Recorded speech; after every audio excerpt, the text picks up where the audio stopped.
पहला प्रश्न है, भारतीय गन्ना अनुसंधान संस्थान अर्थात IISR स्थित है। ऑप्शन दिया है, ए कानपुर, बी वाराणसी, सी नई दिल्ली, डी लखनऊ। इसका राइट आंसर है ऑप्शन डी लखनऊ। भारतीय गन्ना अनुसंधान संस्थान लखनऊ में स्थित है। अगला महत्वपूर्ण प्रश्न है, इसका उत्तर बताएं कि किस मुगल सम्राट को राष्ट्रीय सम्राट कहा जाता है।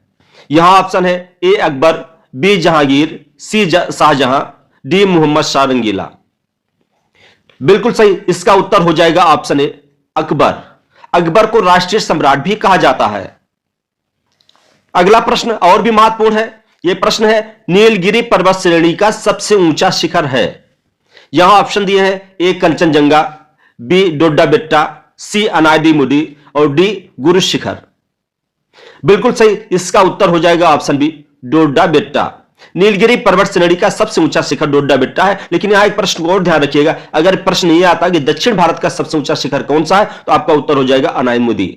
दक्षिण भारत का सबसे ऊंचा शिखर अनायमुदी है, लेकिन नीलगिरी पर्वत श्रेणी का सबसे ऊंचा शिखर डोडा बेट्टा है। अगला महत्वपूर्ण प्रश्न है, इसका उत्तर क्या होगा। वह कौन सा बल है जिसके कारण पिंड धरती के केंद्र की ओर खींचा चला आता है।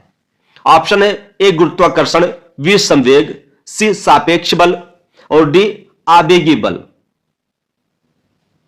बिल्कुल सही, इसका उत्तर हो जाएगा ऑप्शन ए गुरुत्वाकर्षण बल। इसी गुरुत्वाकर्षण बल के कारण कोई पिंड जो ऊपर रहता है वो धरती के केंद्र की तरफ खींचा चला आता है। जैसे अगर ऊपर आम का फल है तो जब वो टूटता है तो नीचे धरती पर ही आता है। जिस बल के कारण धरती की तरफ खींचा आता है उस बल को गुरुत्वाकर्षण बल कहते हैं। अगला महत्वपूर्ण प्रश्न है और वेरी इंपॉर्टेंट क्वेश्चन है, आर्य समाज की स्थापना दयानंद सरस्वती ने 1875 ईस्वी में कहां की थी। यहां कई प्रश्न एक साथ आ गए हैं। आर्य समाज की स्थापना दयानंद सरस्वती ने किया था। आर्य समाज की स्थापना 1875 ईस्वी में हुई थी। और अगला प्रश्न है, यह कहां हुई थी। जितने ऑप्शन है, ए कोलकाता, बी मद्रास, सी मुंबई, डी दिल्ली। बिल्कुल सही, इसका आंसर हो जाएगा ऑप्शन सी मुंबई। आर्य समाज की स्थापना दयानंद सरस्वती ने 1875 ईस्वी में मुंबई में की थी। इस समाज की स्थापना की प्रेरणा उनको अपने गुरु स्वामी बिरजानंद से प्राप्त हुई थी। अगले महत्वपूर्ण प्रश्न का उत्तर बताइए कि निम्नलिखित में से कौन गंगा की सहायक नदी है। ऑप्शन है, यमुना नदी, नर्मदा नदी, दामोदर नदी, ताप्ती नदी। बिल्कुल सही, इसका उत्तर हो जाएगा ऑप्शन ए यमुना नदी। यमुना नदी इलाहाबाद में या प्रयागराज में संगम जो स्थान है वही एक गंगा नदी से मिलती है। यही गंगा नदी की सहायक नदी है। इसके अलावा गंगा नदी की कुछ और प्रमुख सहायक नदियां हैं, जैसे रामगंगा, सरयू या सरयू को घाघरा भी कहते हैं, सोन नदी इत्यादि गंगा की प्रमुख सहायक नदियां हैं। अगला प्रश्न है, कील की एक सिरे पर नुकीली तथा दूसरे सिरे पर चौड़ी बनाई जाती है, इसका क्या कारण है। ऑप्शन दिए हैं, पकड़ने में सुविधा रहे, बी संतुलन बना रहे, सी गुरुत्वाकर्षण के कारण, डी गाड़ने वाले स्थान पर दाब अधिक हो। बिल्कुल सही, इसका आंसर हो जाएगा ऑप्शन डी गाड़ने वाले स्थान पर दाब अधिक हो। अगर ऊपर चौड़ा रहेगा, नीचे जहां धस रहा वहां पतला रहेगा तो कीली आसानी से अंदर घुस जाएगी। इसलिए कीली को ऊपर चौड़ा बना देते हैं और नीचे पतला बना देते हैं, जिससे वह आसानी से अंदर घुस जाए। अगला महत्वपूर्ण प्रश्न देखिए, स्वदेशी प्रस्ताव कांग्रेस के किस अधिवेशन में स्वीकार किया गया था। यह बहुत ही महत्वपूर्ण प्रश्न है, स्वदेशी प्रस्ताव।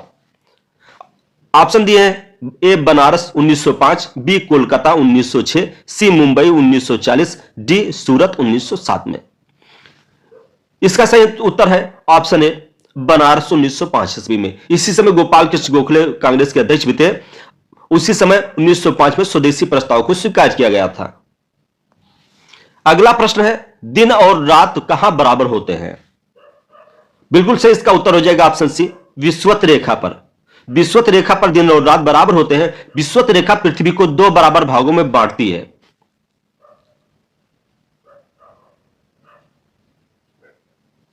उत्तरी भाग को उत्तरी गोलार्ध कहा जाता है और दक्षिणी भाग को दक्षिणी गोलार्ध कहा जाता है। विषुवत रेखा पर दिन और रात बराबर होते हैं। अगला प्रश्न देखिए, प्रति एकांक क्षेत्रफल पर लगने वाले परवरोध को क्या कहा जाता है। ऑप्शन है, क्षेत्रफल, ताप, आयतन, दाब। बिल्कुल सही, इसका उत्तर हो जाएगा ऑप्शन डी दाब। प्रति एकांक क्षेत्रफल पर लगने वाले परवरोध को दाब कहा जाता है।